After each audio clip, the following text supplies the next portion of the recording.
Assalamualaikum warahmatullahi wabarakatuh. Perkenalkan, nama saya Putri Intan Indah Suhari Sukandi dengan NIM A1D118013. Saya dari ruang 001 semester 4. Pada mata kuliah Perspektif Global kali ini, saya akan menjelaskan atau mempresentasikan tentang perkembangan iptek bagi berbagai aspek kehidupan.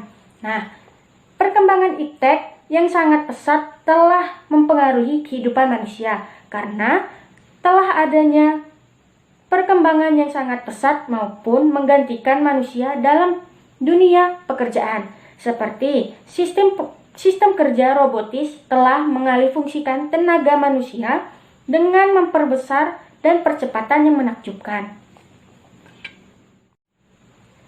Nah, kemudian ada dampak positif dan negatif dari perkembangan teknologi dilihat dari berbagai bidang.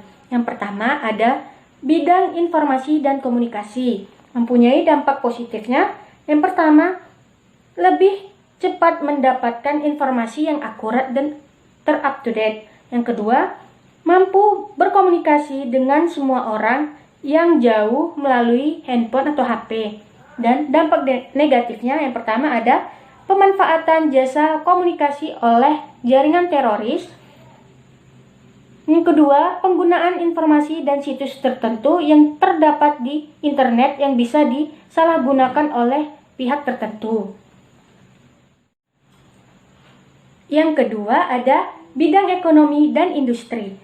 Dampak positifnya yang pertama, pertumbuhan ekonomi semakin tinggi. Yang kedua, terjadinya industrialisasi. Yang ketiga, produktivitas industri semakin meningkat.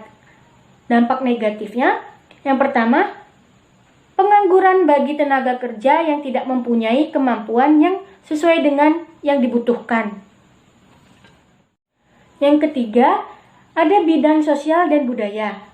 Dampak positifnya yang pertama, perbedaan kepribadian pria dan wanita. Banyak pakar yang berpendapat bahwa kini semakin besar porsi wanita yang menjadi pemimpin. Yang kedua, meningkatnya rasa percaya diri. Dan dampak negatifnya yang pertama, merosotnya moral di kalangan warga masyarakat terutama pada remaja. Kedua, lunturnya tradisi yang ada dan pola interaksi antar manusia yang berubah. Kemudian ada bidang pendidikan. Yang pertama, dampak positifnya munculnya media massa, khususnya media elektronik sebagai sumber dan pusat pendidikan.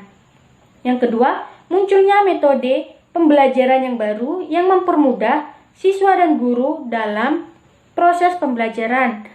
Dan dampak negatifnya yaitu penyalahgunaan pengetahuan bagi orang yang tertentu untuk melakukan tindak kriminal.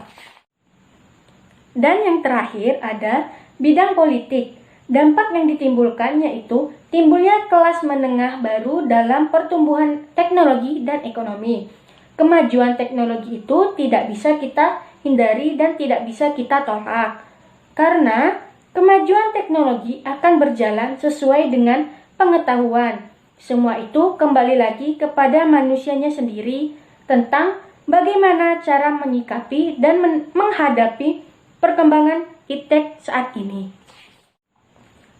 Nah, di sini ada pemenuhan kebutuhan primer dan sekunder, yaitu yang pertama kebutuhan primer yang terdiri dari sandang, pangan, dan papan. Yang kemudian ada kebutuhan sekunder. Kebutuhan sekunder ini apabila kebutuhan primer telah terpenuhi. Contohnya itu seperti alat transportasi, alat komunikasi, dan alat kesehatan. Sekian penjelasan saya tentang perkembangan iptek bagi berbagai aspek kehidupan. Semoga bermanfaat. Lebih kurangnya saya mohon maaf. Wassalamualaikum warahmatullahi wabarakatuh.